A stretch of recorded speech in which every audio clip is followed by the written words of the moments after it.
Voici le tout dernier hélicoptère de l'armée de terre. Son nom, NH-90 Caiman.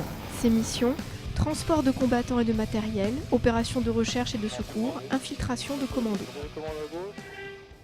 Le 12 décembre, sur la base école du Canet des Morts, l'aviation légère de l'armée de terre a célébré la fin de la formation opérationnelle de ses premiers équipages. 9 mois durant, les pilotes ont appris à maîtriser une machine à la plus-value technologique et opérationnelle incontestée. C'est le premier hélicoptère du monde avec des commandes de vol électriques. En fait, il n'y a aucune liaison mécanique entre le manche qui se trouve ici et ce qui se passe au niveau de la tête rotor. Ce qui nous confère finalement une pureté de pilotage inégalée. C'est une machine qui a été pensée et développée pour l'armée, spécifiquement pour l'armée. Dans un environnement mission de plus en plus complexe, qu'il soit interallié ou pas, avec énormément d'intervenants différents, qu'ils soient amis ou ennemis, les batailles sont de plus en plus dures à assimiler finalement pour les équipages.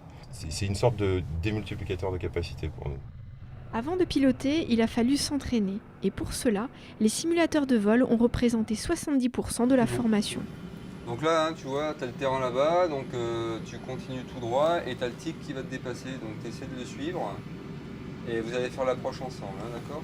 On va essayer d'entraîner ou d'instruire les pilotes à des vols qui n'ont pas forcément nécessité d'avoir une sensation de mouvement.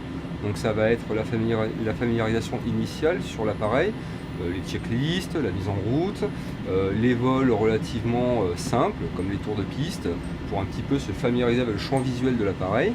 Ça va être beaucoup d'entraînement aux pannes et puis aussi il va être très utile pour tout ce qui est vol aux instruments.